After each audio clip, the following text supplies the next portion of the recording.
नमस्कार दोस्तों, मैं डॉक्टर महेश और आपको बहुत बहुत स्वागत है मेरे इस यूट्यूब चैनल पे। तो फ्रेंड्स, आज हम बात करने वाले हैं महिलाओं के बहुत ही गंभीर समस्या को लेके, जो कि है ब्रेस्ट कैंसर। बहुत सारे महिलाओं में ये दिखा जाता है और उनको अगर सही टाइम पे ट्रीटमेंट ना मिला तो ये डेथ थ्रेट भी हो सकता है।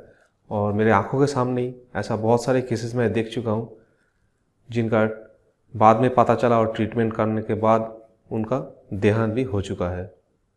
और कुछ लोग ऐसे भी हैं जिनका बहुत सही टाइम पे उन्होंने पहचान लिया और डॉक्टर्स का सलाह लिया और वो अभी ठीक है और नॉर्मल लाइफ लीड कर रहा है। तो इसलिए फ्रेंड्स, ये वीडियो एंड तक देखना बहुत ज़्यादा ज़रूरी है। आप इसको बिना स्किप करके देखते जाइए और आगे इस वीडियो को शेयर करते जाइए ताकि ये बहुत लोगों को मददगार हो सकता है। तो इस वीडियो में मैं आपको ब्रेस्ट कैंसर का सिम्टम्स, क्या क्या प्रॉब्लम आ सकता है, कैसे आपको पता चलेगा कि ब्रेस्ट कैंसर है या नहीं है, या दूसरी प्रॉब्लम है, ट्यूमर है, फाइब्रॉइड है, क्या है, आपको पता चलेगा। और लास्ट में मैं कुछ होम्योपैथिक मेडिसिन बताऊंगा जिसको यूज़ करने के बाद आप पूरी तरह से ठीक हो सकते हो अगर आपको पहले ही पता चल चुका है तो। और अगर आप किसी भी स्टेज पे हो, चाहे फर्स्ट स्टेज हो, सेकेंड स्टेज हो या थर्ड स्टेज में भी हो, अगर ये मेडिसिन आप यूज़ करोगे तो आपको बहुत ही ज़्यादा फ़ायदा मिलेगा। और शुरू में अगर आपको पता चल जाता है ये आपका ब्रेस्ट ट्यूमर है या ब्रेस्ट कैंसर है तो ये मेडिसिन यूज़ करने के बाद आप पूरी तरीके से ठीक हो सकते हो। होम्योपैथी में बहुत ही अच्छा इस चीज़ का इलाज है और बहुत ही अनोखे कुछ मेडिसिन मैं आज को बताने वाला हूँ। तो चलिए फ्रेंड, आगे बढ़ते हैं पूरी डिटेल्स के साथ। तो महिलाओं में 25 साल से स्टार्ट होके 40-45 साल तक ये चीज़ बहुत ज़्यादा दिखाई देता है। उनके ब्रेस्ट के ये दो साइड में कुछ अगर गठन जैसा हो, कुछ लम्प्स जैसा हो या ट्यूमर जैसा हो, आप ऐसे हाथ लगाओगे तो यहाँ पे नीचे के साइड में भी अगर हो तो आपको पता चलेगा कुछ गठन है या कोई हार्ड गोल जैसा कुछ चीज़ दिख रहा है। और कभी कभी ऐसा होता है वहाँ पे दर्द भी होता है, कभी कभी दर्द नहीं भी होता है। आपको रात में सोने के टाइम पे फीवर भी आ सकता है और दिन भर आपको बहुत ही कमजोरी महसूस हो सकता है। कभी कभी ऐसा भी हो सकता है आपका निपल्स के कलर्स भी चेंज हो सकता है, उसके साइड का कलर भी चेंज हो सकता है। वहाँ से एक तरह का छोटे छोटे पपड़ी जैसा कुछ उठ के बाहर आ रहा है और वहाँ पे आपको जो स्किन है बहुत मोटा हो गया, मतलब आप हाथ लगाओगे तो आपको पता चलेगा थोड़ा मोटा मोटा महसूस हो रहा है। तो अगर आपको ऐसा कुछ है तो तुरंत आप डॉक्टर के पास जाइए। कुछ केसेस में आप खुद से ये डिसाइड नहीं कर सकते आपको कैंसर वाला ट्यूमर है या नॉन कैंसर वाला ट्यूमर है। तो ब्रेस्ट कैंसर दो तरह के हो सकता है, जो कि एक तरह नॉन कैंसर होता है और जो कैंसरेबल होता है। तो आप ये खुद से पता नहीं कर सकते, जो कि एफएनएसी करने के बाद ही पता चल सकता है। एफएनएसी एक तरह का बायोप्सी होता है, जो कि एक नीडल आपके उस ट्यूमर के अंदर पुश किया जाता है और उससे थोड़ा चीज़ें बाहर निकाल के उसको टेस्ट करने के बाद ही आपको पता चलता है कैंसर है या नहीं है। अब फर्स्ट स्टेज में आप पता कर लेते हो कि ये कैंसरेबल है या नॉन कैंसरेबल है, जो भी है आप ट्रीटमेंट लेके उसको सही तरीके से ठीक कर सकते हो। बट प्रॉब्लम यहाँ पे आता है कि हमारा माँ और बहनें जो होते हैं उनके अंदर शर्म बहुत होता है, जो डॉक्टर को बताता नहीं है। कभी कभी तो ऐसे भी लोग हैं जिनका 3 साल या 4 साल बाद पता चलता है उनको ब्रेस्ट कैंसर है।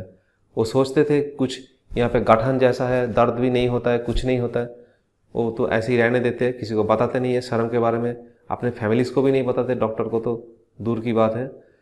तो जब उनको बहुत दर्द होना स्टार्ट हो जाता है, सर घूमने लगता है, फीवर आता है, रात को कुछ अच्छा नहीं महसूस होता है, तब जब डॉक्टर को बोलता है तो कभी कभी ऐसा होता है सेकेंड स्टेज या थर्ड स्टेज में पता चलता है, जबकि बहुत प्रॉब्लमेटिक हो जाता है।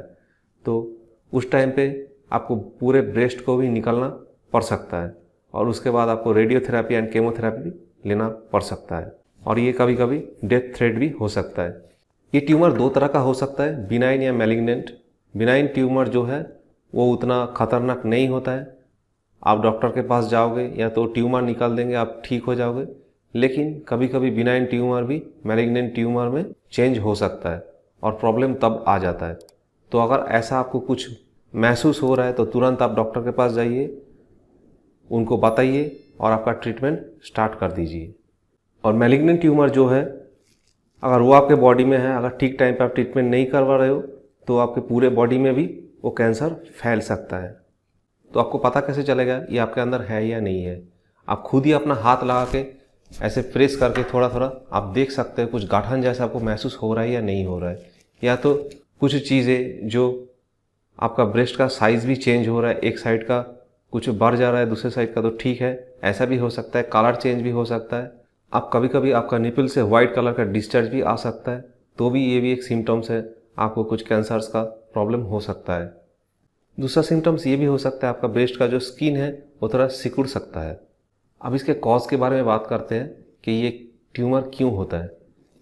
ऐसा देखा जा सकता है आपका जेनेटिक भी हो सकता है, या आपको मम्मी पापा को कुछ कैंसर्स का प्रॉब्लम था, या तो आपके फैमिली में किसी को भी किसी भी टाइप का कैंसर्स का प्रॉब्लम है, तो आपके अंदर ये कैंसर हो सकता है। अगर आपको ज़्यादा उम्र के बाद बच्चे हो रहा है या नहीं हो रहा है, तो उस सिचुएशन में भी आपको ये प्रॉब्लम आ सकता है। जिनका वजन बहुत ज़्यादा बढ़ रहा है उनको भी ये प्रॉब्लम आ सकता है, ये भी एक बहुत बड़ा कॉज हो सकता है। तो आप अपना वजन जो है उसके ऊपर ध्यान रखिए, ठीक तरह से खाना पीना खाइए और योगा करते रहिए। अगर आपने कोई हार्मोन रिप्लेसमेंट का ट्रीटमेंट लिया है या आप ले रहे हो, तो भी आपको ये प्रॉब्लम आ सकता है। तो अब होम्योपैथी मेडिसिन के बारे में बात करते हैं। हमारा जो पहला मेडिसिन है वो है थूजा वानेम। थूजा वानेम, अगर आपको ये सब प्रॉब्लम है, कोई भी ट्यूमर है, गठन है बॉडी में, कहीं भी हो, खास करके अगर ब्रेस्ट में ऐसा प्रॉब्लम्स आपको हो रहा है, तो थूजा वानेम आपको वीकली एक बार एक डोज लेना चाहिए, और ये आपको कुछ महीनों तक कंटिन्यू करना है। 2 मंथ्स या 3 मंथ्स तक आपको ये चीज़ कंटिन्यू करना है। इससे क्या होगा, आपको अगर ये जेनेटिक प्रॉब्लम है तो पूरी तरह से ये दूर हो जाएगा, और एक बार अगर निकल जाए थूजा लेने के बाद, तो आगे और होने का चांसेस बिल्कुल नहीं रहता। तो मैं आपको यही कहूँगा, आपको अगर ऐसा कुछ प्रॉब्लम है, कोई होम्योपैथिक कंसल्टेंट के पास जाइए, उनको दिखाइए और उनसे ही मेडिसिन लीजिए। खुद से मेडिसिन ना लेना ही बेहतर है। कभी कभी ऐसा भी हो सकता है थूजा 1 mg की जगह थूजा 10 mg भी दिया जा सकता है, तो वो सिचुएशन के ऊपर डिपेंड होता है। हमारा जो नेक्स्ट मेडिसिन है वो है कैलकेरिया फ्लोर 6X। अगर ऐसा कुछ प्रॉब्लम्स आपको दिख रहा है, आपके बॉडी में कुछ चेंजेस ऐसा आ रहा है, कुछ गठन दिख रहा है, तो आपको कैलकेरिया फ्लोर 6X दिन में 4-4 टैबलेट 4-4 बार थोड़ा गर्म पानी के साथ लेना चाहिए। इससे क्या होगा, आपके बॉडी में जो भी गठन है वो तुरंत कम होना स्टार्ट हो जाएगा। बॉडी में कहीं भी ट्यूमर्स जैसा कुछ हो तो कैलकेरिया फ्लोर उसके लिए बहुत ही अच्छा मेडिसिन है। ये मेडिसिन आप लेना स्टार्ट कर सकते हो। अगर ऐसा कुछ प्रॉब्लम आते ही, तो कुछ ही दिनों में आप देखोगे वो ट्यूमर पूरी तरह से निकल चुका है और आप बिल्कुल ठीक हो जाओगे। हमारा अगला मेडिसिन है कोनियम। कोनियम कहीं भी ट्यूमर हो, खास करके ब्रेस्ट ट्यूमर के लिए तो बहुत ही अच्छा मेडिसिन है। आपको कहीं पे लग के या तो एक्सीडेंट होके आपको कहीं भी गठन हुआ है या ट्यूमर हुआ है, तो उस टाइम पे दर्द भी हो रहा है बहुत ज़्यादा, और दर्द इतना हो रहा है जैसे आपको लग रहा है कोई नीडल चुभा रहा है आपके उस जगह पे। तो ऐसा दर्द आपको अगर है तो आपको कोनियम 200 लेना चाहिए दिन में 4 बार 2-2 ड्रॉप करके।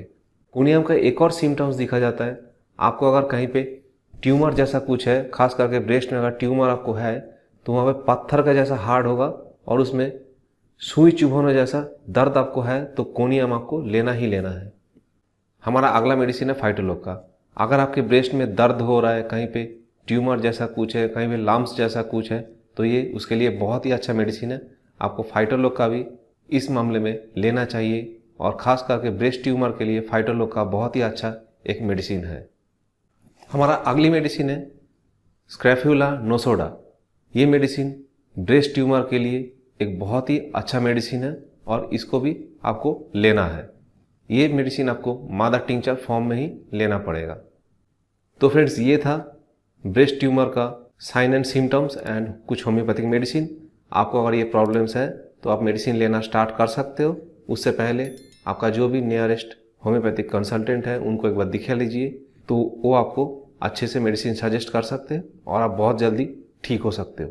तो फ्रेंड्स, वीडियो अगर आपको अच्छा लगा तो लाइक, शेयर और सब्सक्राइब जरूर कीजिए, और इस वीडियो को ज़्यादा से ज़्यादा शेयर कीजिए। आपके फेसबुक ग्रुप पे या व्हाट्सएप ग्रुप पे आप इसको ज़रूर शेयर कीजिए, क्योंकि ये प्रॉब्लम्स बहुत गंभीर है। तो ये वीडियो शेयर करके आप किसी का जान भी बचा सकते हो। मिलते हैं एक न्यू वीडियो के साथ, तब तक के लिए स्टे हेल्दी, स्टे हैप्पी।